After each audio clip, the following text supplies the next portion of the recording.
Je ne vais pas faire l'homélie en chantant, mais merci frère Sylvain. Peut-être que nous ne sommes pas familiers de cette tradition de pouvoir proclamer l'Évangile en le chantant, une manière de l'accueillir et de le méditer tout à la fois. Alors frères et sœurs, nous sommes encore dans cette période liturgique du temps de Noël. Nous sommes encore à la joie de Noël. Dans la nuit, la lumière du Christ brille, vient briller dans notre monde, vient dissiper les ténèbres. J'espère que la joie de Noël n'est pas passée trop vite et que, en contemplant le mystère, en pensant à ce mystère inouï de la naissance du Fils de Dieu parmi nous, eh bien, cette joie continue de nous habiter. La lumière du Christ à Noël, c'est comme la lumière d'un grand phare qui indique une direction. La lumière du Christ dans la crèche, eh bien, nous indique une direction à vivre tout au long de notre année, de vivre la paix, la réconciliation, de vivre l'espérance. Et nous pourrions continuer. Il est Dieu avec nous. Il est Dieu avec nous. Et ça, c'est une belle certitude, un bel acte de foi à renouveler en ce début d'année. Dieu est avec nous. Nous ne sommes pas seuls. Il est Dieu avec nous et il est Dieu pour nous. Il vient nous sauver. Dans le psaume, nous avons chanté que le Seigneur délivre le pauvre qui appelle et dont il sauve la vie. Il délivre et il sauve. Voilà ce que le Seigneur accomplit dans chacune de nos vies. Et cette lumière du Christ, elle est pour tous. Cette lumière du Christ est pour tous. C'est une bonne nouvelle dont personne n'est exclu.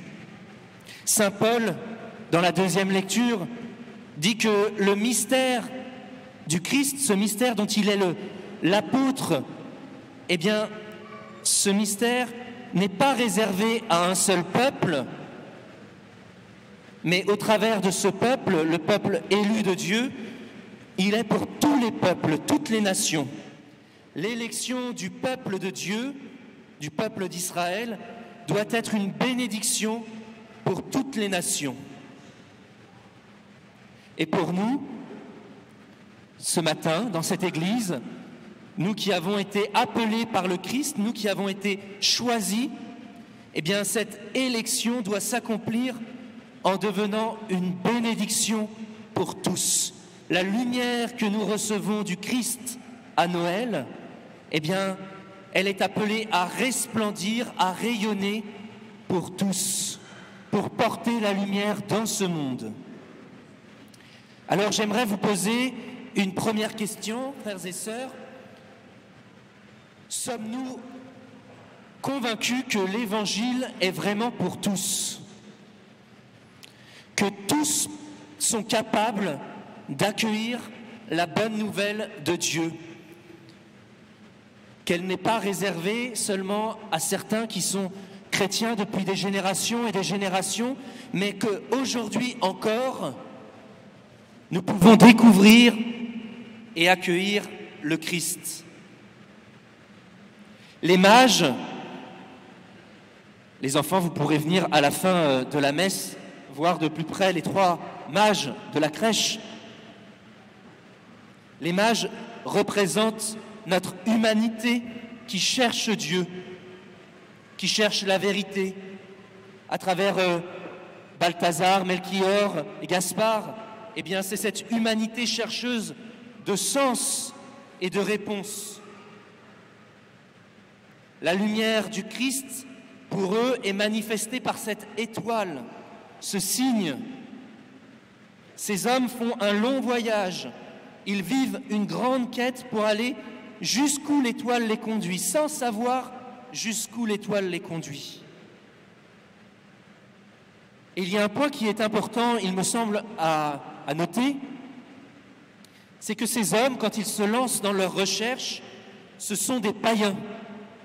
Ce sont sans doute des polythéistes, Peut-être ont-ils des pratiques ésotériques, magiques, des pratiques mauvaises. Peut-être sont-ils polygames, etc., etc. Et pourtant, alors même qu'ils ne sont pas, on dirait peut-être aujourd'hui, tout à fait dans les clous, dans le cadre, pourtant ils se laissent surprendre et ils se laissent interpeller par cette étoile, par ce signe du Seigneur.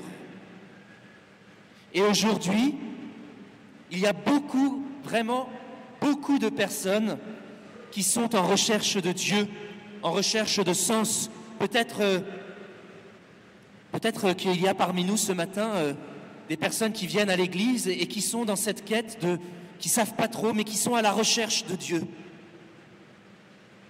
À la dernière fête de Pâques, en France, il y a eu plus de 7000 adultes baptisés.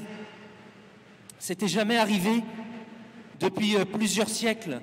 Alors peut-être certains diront, oui, mais c'est parce qu'ils n'ont pas été baptisés enfants, du coup ils sont plus nombreux adultes. Peut-être, n'empêche qu'ils auraient pu n'étant pas baptisés enfants, ne pas l'être adultes. Et ils font cette démarche, et ils font cette demande. Et je n'ai pas les chiffres, mais certainement que pour la prochaine fête de Pâques, il y en aura encore plus. Il y a une vraie soif de Dieu, une vraie recherche de Dieu. Les mages ont suivi l'étoile, ils ont été guidés par la parole de Dieu quand ils arrivent à Jérusalem, et ils ont été accueillis par Marie et Joseph.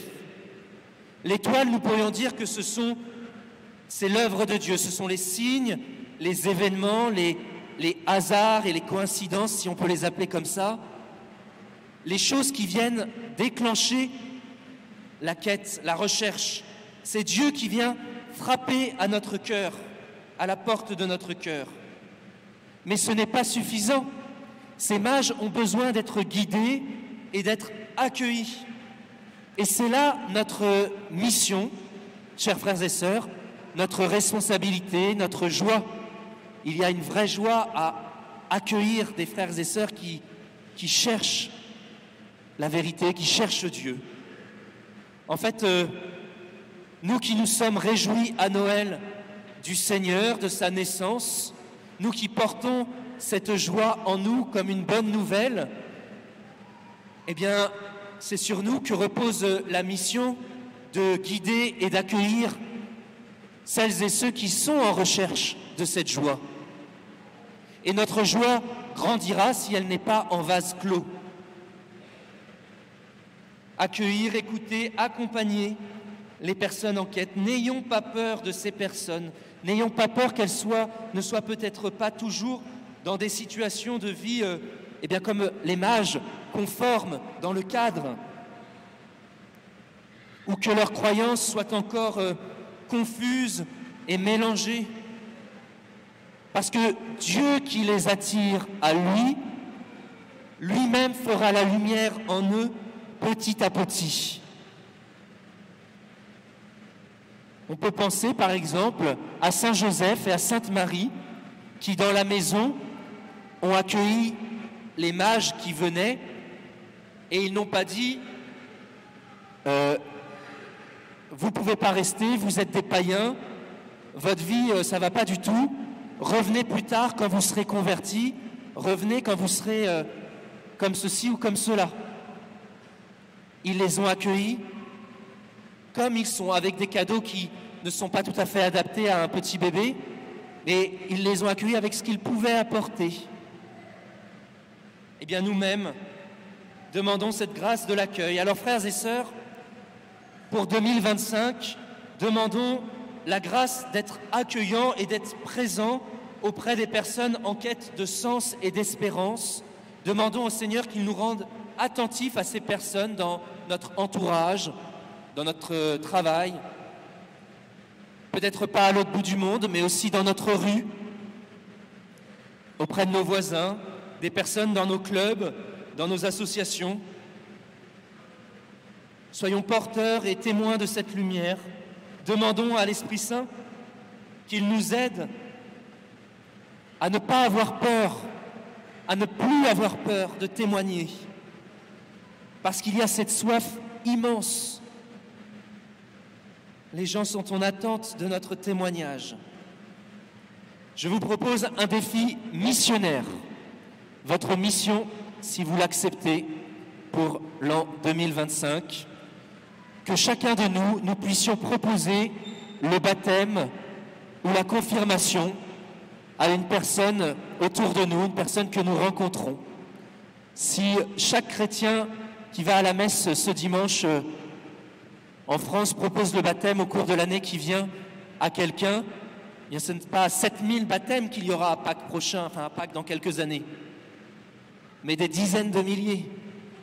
Voilà, la foi peut grandir, la foi peut trouver le chemin des cœurs, les cœurs ont soif, et nous sommes porteurs par la grâce de Dieu de cette bonne nouvelle. Alors frères et sœurs, allons en mission, n'ayons pas peur. La joie de Dieu est pour tous.